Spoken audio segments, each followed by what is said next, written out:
Alright, quick question. When was the last time you got excited about a modem? Exactly, but here's the thing. Apple has quietly been turning some of the most boring parts inside the iPhone into some of the most important. And if the latest reports are true, the iPhone 18 Pro might be where that really pays off. We've all gotten used to hearing about Apple Silicon in terms of the big headline stuff.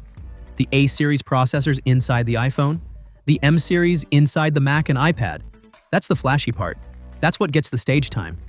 But over the last year, Apple's Silicon team has been expanding into something way less glamorous: modems and wireless chips.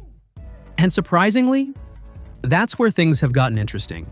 When Apple launched its first in-house 5G modem, the C1, it didn't just replace a part, it actually improved battery life, it handled crowded network areas better, and it gave Apple tighter control over how the iPhone behaves when you're pushing it hard. That's not something people expected from a modem. Then came the C1X. Same idea, just faster, up to twice the speed of the original version. And again, not just about raw numbers, it was about efficiency and control. At the same time, Apple introduced its own wireless chip, the N1. On paper, Wi-Fi 7, Bluetooth 6, Thread. Standard stuff. But the real story was what it enabled.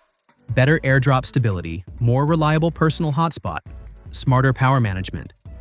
These are the kinds of improvements you don't notice in a spec sheet, but you definitely notice when they're missing. Now here's where it gets interesting. According to analyst Jeff Pu, the iPhone 18 Pro isn't just getting an upgrade to one of these chips. It's getting both: a brand new C2 modem and a next-gen N2 wireless chip. The C2 is expected to finally bring mmWave 5G support into Apple's in-house lineup, which means faster peak speeds in supported regions. But honestly, speed is only part of the story. If Apple follows its pattern, we're probably looking at better efficiency, smarter network switching, and tighter integration with iOS.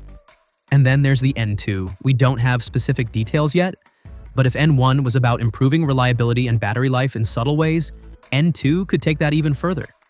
Stronger Wi-Fi performance in crowded spaces, more stable connections across Apple devices, maybe even deeper ecosystem tricks that only work because Apple controls the whole stack. And that's the real shift happening here. For years, Apple relied heavily on third-party connectivity hardware.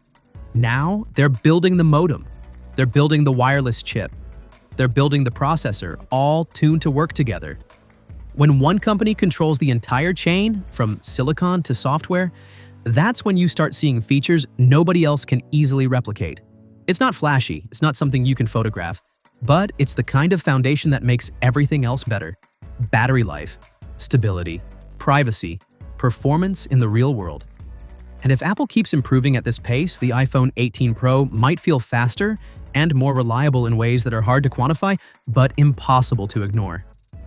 So here's what I want to know. If Apple is doubling down on its own connectivity tech, what would you want to see? Insane 5G speeds? Better battery life? More seamless ecosystem magic? Let me know what you think. And if this is the direction Apple's heading, the next couple of iPhone generations might get a lot more interesting than people expect.